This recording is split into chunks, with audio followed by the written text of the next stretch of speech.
Kontraksi dalam persalinan. Kontraksi ini adalah salah satu ciri-ciri ibu hamil yang akan melahirkan, di mana kondisi perut ibu hamil mengencang dan keras. Ciri-ciri kontraksi persalinan asli ibu hamil adalah terasa lebih lama, lebih kuat, dan lebih sering muncul ketimbang kontraksi palsu. Ini disebabkan karena otot terasa menegak dan rasa nyeri yang semakin meningkat. Lalu ada ciri jenis kontraksi persalinan.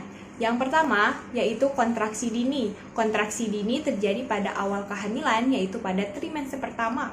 Kondisi ini terjadi saat tubuh sedang dalam proses penyesuaian dengan berbagai perubahan akibat adanya kehamilan. Jenis kontraksi ini disebabkan oleh meregangnya jaringan ikat di sekitar rahim yang biasanya diikuti oleh perut yang kembung, sembelit, dan kekurangan cairan. Lalu yang kedua, ada kontraksi palsu. Kontraksi palsu atau Braxton Hicks umumnya sering terjadi pada masa kehamilan yang memasuki usia 32-34 minggu. Jenis kontraksi ini berlangsung selama 30 menit sekali dengan durasi 30 detik. Ciri-ciri dari kontraksi ini yaitu munculnya sakit perut dan terasa seperti kram saat menstruasi. Cara mengatasi kontraksi ini dengan cara merendam diri di dalam air hangat. Lalu kontraksi ketiga yaitu kontraksi inersia. Kontraksi ini sering terjadi pada ibu proses persalinannya yang sangat lemah, pendek, atau tidak sesuai fase. Kontraksi ini disebabkan oleh kelainan fisik ibu seperti anemia, TBC, MIOM, ataupun kekurangan gizi dan nutrisi saat hamil. Kontraksi ini juga terdiri dari 2 tingkatan, yaitu kontraksi primer dan sekunder. Lalu selanjutnya, yang nomor keempat, kontraksi persalinan. Menjelang persalinan normal, sudah sepatutnya seorang ibu hamil mengalami jenis kontraksi ini. Kontraksi persalinan biasanya berlangsung 3 kali dalam 10 menit dengan durasi 20-40 detik. Frekuensi ini mampu meningkatkan hingga 5 kali lipat dalam 10 menit. Kontraksi ini juga sering terjadi dengan keluarnya pecahan ketuban serta dorongan ingin mengejang. Lalu selanjutnya itu ada mekanisme kontraksi dalam persalinan. Proses persalinan secara normal dipengaruhi oleh 3 penyebab. Yang pertama ada kontraksi, yang kedua ada jalan lahir, yang ketiga ada bayi. Dalam kondisi normal, uterus atau rahim akan berkontraksi dimulai dari puncak rahim hingga bagian bawah, dan kontraksi semakin lama akan semakin kuat.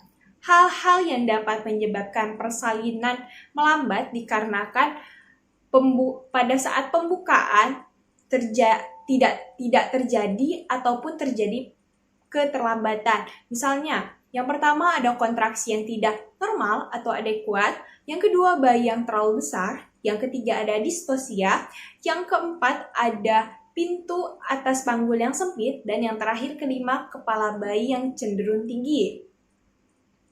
Lalu kemudian ada jenis-jenis atau macam-macam posisi janin, yaitu fetal position. Adalah istilah medis yang menjelaskan tentang keadaan bayi atau janin sebelum lahir yang berada di dalam rahim, seperti posisi bayi yang menelungkup, tangan dan kaki dilipat dan didekatkan torso. Yaitu ada posisi pertama, yaitu posisi kepala di bawah. Yaitu posisi ini merupakan posisi yang paling umum dalam kehamilan yang normal. Bila posisi janin sudah berada dalam posisi ini, maka ibu dapat melahirkan secara normal karena posisi kepala bayi sudah menghadap pada jalan lahir ibu, dan pada saat itu ibu diusahakan agar janin sudah mulai bergerak menuju usia kehamilan ke-9. Oleh sebab itu, kepala bayi sudah berada di bawah. Di bulan ke-8, bayi akan merasakan sempit di bagian lahir. Lalu kedua, ada posisi posterior. Ibu perlu tahu juga posisi bayi. Nah, normalnya Bayi menghadap ke arah tulang punggung agar ibu dapat melahirkan lebih lancar. Namun, ada juga bayi yang menghadap ke perut ibu. Jenis posisi ini disebut dengan posisi posterior. Posisi bayi posterior biasanya bisa dilihat dari bentuk perut ibu yang terlihat tidak rata dan bergelombang di depannya. Posisi ini dapat menyebabkan ibu sulit untuk melahirkan karena diameter kepala bayi yang besar dan tidak keluar kepala bayi dengan mudah. Lalu yang ketiga ada posisi melintang. Posisi melintang ini yaitu posisi yang abnormal. Posisi bayi ini terjadi jauh sebelum hari persalinan, maka tidak menjadi masalah besar karena masih ada kemungkinan bayi bergerak menuju posisi yang normal. Namun, apabila posisi ini menjelang persalinan, kemungkinan besar diperlukannya operasi sesar untuk persalinan. Lalu yang terakhir yaitu ada posisi sungsang. Posisi sungsang ini juga disebut dengan posisi yang abnormal dikarenakan kepala bayi terdapat di atas dan kaki berada di bawah. Posisi janin seperti ini akan sangat menyulitkan ibu untuk melahirkan secara normal. Maka dari itu kebanyakan bayi yang mengalami posisi sungsang ini, mereka melahirkan secara sesar. Masa nifas atau masa period adalah masa setelah persalinan selesai sampai 6 minggu atau 42 hari. Selama masa nifas, organ reproduksi secara perlahan akan mengalami perubahan seperti keadaan sebelum hamil. Perubahan organ reproduksi ini disebut dengan involus.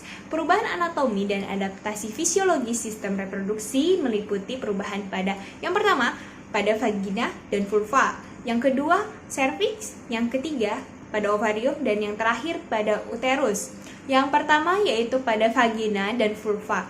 Beberapa hari dari hari pertama sesudah proses persalinan, vagina tetap berada dalam keadaan kendur.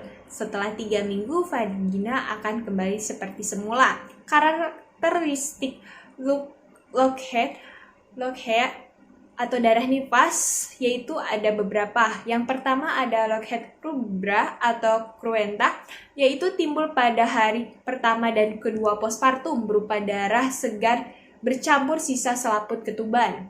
Lalu yang kedua ada lockheed saguinotella, yaitu timbul pada hari ketiga sampai ketujuh postpartum berupa darah bercampur lendir. Yang ketiga ada lockheed serosa, timbul setelah 1 minggu postpartum berupa cairan berwarna agak kekuningan. Lalu yang terakhir ada lockheed alba, timbul setelah 2 minggu postpartum dan hanya berupa cairan putih. Lalu yang kedua ada serviks. Serviks merupakan penghubung antara uterus dengan saluran vagina sebagai jalan keluarnya janin dan uterus menuju saluran vagina pada saat persalinan. Setelah persalinan, bentuk serviks akan menganga seperti corong. Warna serviks berubah menjadi merah kehitaman karena mengandung banyak pembuluh darah dengan konsistensi yang lunak.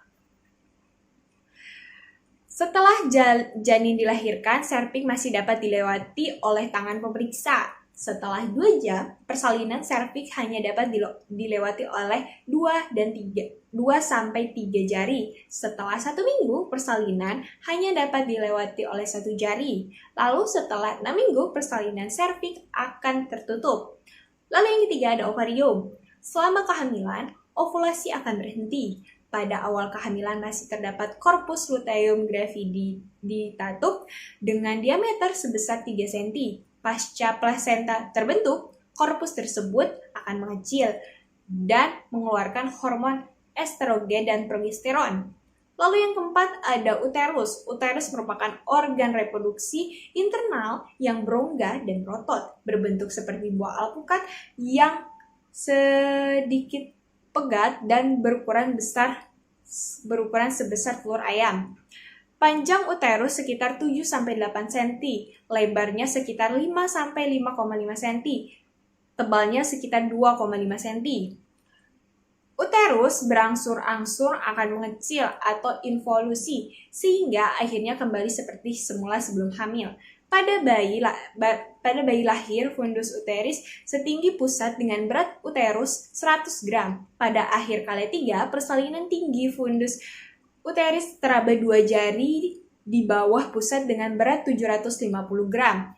1 minggu setelah postpartum, tinggi fundus uterus teraba setengah pusat dengan simpisis seberat uterusnya yaitu 500 gram. 2 minggu setelah postpartum, tinggi fundus uterus tidak akan teraba di atas simpisis dengan berat 350 gram. Lalu, setelah 6 minggu postpartum, fundus uteris bertambah kecil dengan berat uterusnya yaitu 50 gram. Lalu ada sistem endokrin. Pada trimester pertama, perubahan besar pada sistem endokrin sangatlah penting, yaitu terjadinya pertahanan saat kehamilan, pertumbuhan normal janin, dan nifas. Lalu pada trimester kedua, adanya peningkatan hormon estrogen dan progesteron, serta terhambatnya pembentukan FSH dan LH. Lalu pada trimester akhir atau trimester 3, kelenjar tiroid akan mengalami pembesaran hingga 15 mili pada saat persalinan akibat dari hiperplasia kelenjar dan meningkatnya vaskularisasi. Lalu ada sistem perkemihan. Trimester pertama pada awal kehamilan, kandung kemih akan tertekan sehingga sering timbulnya kencing. Ginjal pada kehamilan bertambah besar dan bertambah panjang. Volume rentalnya juga meningkat. Lalu pada trimester ketiga, kandung kencing yang tertekan oleh uterus yang membesar dan mulai berkurang. Pada trimester ketiga, pada kehamilan, kepala janin mulai turun di pintu atas panggul. Sering muncul akibatnya kandung kemih akan tertekan kembali. Lalu ada sistem pencernaan. Pada trimester pertama, perubahan yang terjadi yaitu akan terjadi hipersalivasi, sering terjadi sebagai komplikasi dari mual dan muntah yang sering terjadi pada kehamilan. Trimester kedua biasanya sering terjadi konstipasi karena pengaruh hormon progesteron yang meningkat. Lalu pada trimester ketiga, perut kembung juga sering terjadi karena adanya tekanan uterus yang membesar dalam rongga perut. Lalu ada sirkulasi darah. Sirkulasi darah ibu dalam kehamilan dipengaruhi oleh sirkulasi dari ke plasenta. Uterus yang membesar dengan pembuluh darah yang membesar pula yang memang berfungsi berlebihan dalam kehamilan. Pada saat itu volume darah akan bertambah banyak, sekitar 25% dengan puncak kehamilan yaitu pada kehamilan ke 32 minggu. Selanjutnya ada proses laktasi lakogenesis 2, yaitu terjadi setelah plasenta lepas. Nah, saat itu progesteron, estrogen, dan HPL itu mulai turun secara tiba-tiba dan prolaktin akan tetap tinggi sehingga produksi ASI semakin besar. Bila payudara dirangsang, peningkatan prolaktin mencapai puncaknya pada periode 45 menit dan penurunan kembali 3 jam kemudian. Prolaktin menstimulasi alveoli untuk merangsang ASI agar prolaktin ini juga terkandung dalam ASI itu sendiri. Masa transisi neotatus. Bayi baru lahir atau neotatus adalah bayi yang baru mengalami proses kelahiran berusia 0 sampai 28 hari. Bayi tersebut memerlukan penyesuaian fisiologis berupa malnutrisi, adaptasi, atau penyesuaian diri dari kehidupan intrauterin ke kehidupan ekstrauterin, dan toleransi bagi bayi baru lahir untuk dapat hidup dengan baik sesudah kelahiran. Adapun beberapa periode neotatus, yaitu ada periode transisional, yaitu mencakupi 3 periode meliputi periode pertama reaktivitas, fase tidur, dan periode reaktivitas. Karakteristik masing-masing periode memperhatikan kemajuan bayi baru lahir, beberapa saat dan beberapa jam dari awal kehidupan ekstrauterin bayi baru lahir merupakan keadaan yang paling dinamis. Lalu yang kedua yaitu B, ada periode pasca transisional, yaitu pada bayi baru lahir telah melewati periode transisi. Bayi dipindahkan ke ruang bayi atau rawat gabung bersama ibunya. Asuhan bayi baru lahir normal umumnya mencakup pengkajian tanda-tanda vital atau suhu aksilah, frekuensi pernapasan, denyut nadi apital setiap 4 jam, pemeriksaan setiap 8 jam, pemberian ASI non-demand, penggantian popok, serta penimbangan berat badan bayi setiap 24 jam. Adapun beberapa perubahan neonatus seperti perubahan sistem termoregulasi, yaitu bayi baru lahir belum dapat mengatur suhu sehingga akan mengalami stres dan adanya perubahan lingkungan. Lalu ada perubahan sistem gastrointestinal, yaitu perubahan sebelum lahir janin cukup bulan akan mulai menghisap dan menelan. Refleks gumoh dan batuk yang matang sudah mulai terbentuk. Lalu ada perubahan sistem imunologi, beberapa contoh kekebalan alami pada bayi yaitu perlindungan oleh kulit membran mukosa, fungsi saringan saluran pernapasan, pembentukan kloning, mikroba oleh kulit dan usus, dan perlindungan kimia oleh asam lambung. Lalu ada perubahan sistem ginjal.